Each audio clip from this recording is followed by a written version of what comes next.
All right, so we're on the driver's side and we need to add a riv nut in there so we can bolt this side down.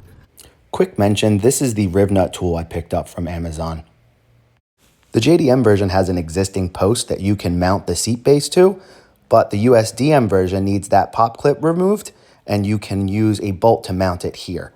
This just has a circle, a black circle sticker right here. You just peel that back and you can bolt this in right there. Here's the black sticker from the factory. Peel it back to reveal the mounting hole. The seat back bolts into this right here, no problem. And then we move around to the front here. This is gonna be tricky. There's a little bracket that's about 6 inches, 8 inches long here, and you have to add a riv nut into that down in there. Here's the JDM version, and here's the USDM version where you have to add the riv nut. There's a stud right there for your nut to go on. Now, back here, normally in Japan, or the JDM version, there's an extra piece of metal that goes up and up like that.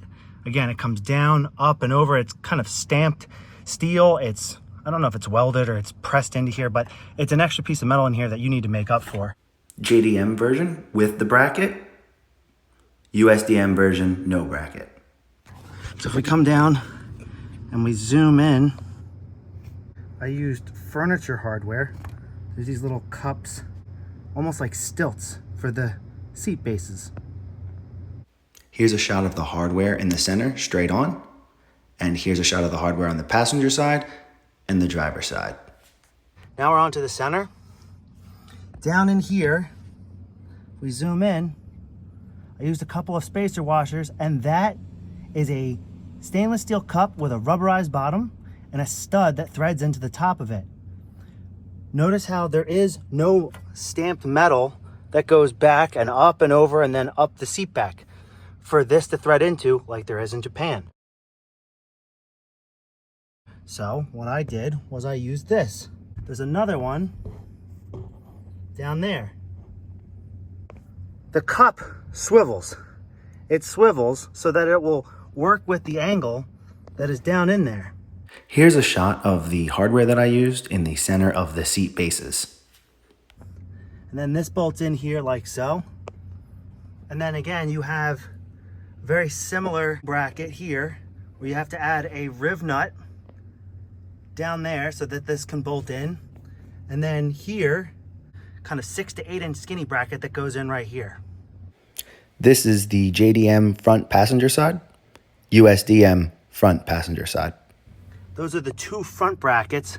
Again, there's one right there, driver's side, and then another one on the passenger side. And here's another picture outlining everything we just looked at. Looking at the passenger side, again, if we come in here, there's a black sticker where this goes. You peel it back and you can bolt that in. The seat back bolts to the rail. We already discussed that little 6 to 8 inch bracket up there. But here is another location where you would typically see a piece of stamped steel that goes up and over like this, kind of how this is shaped. But you can see we don't have that here. This isn't the JDM version. Here's the JDM version with an extra piece of steel. Here's the USDM version that does not have that. So again, we're using that furniture hardware cup that swivels with a rubberized base and a bolt that goes up through it. And then, you know, is it pretty? No. Does it work? It's worked for the past 7 years.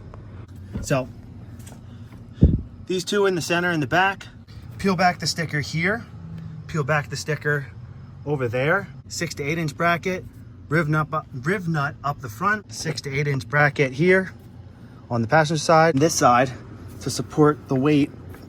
I mean, you push down on this, I can sit on this, this isn't going anywhere. And that's how I did it. And it's been running fine ever since.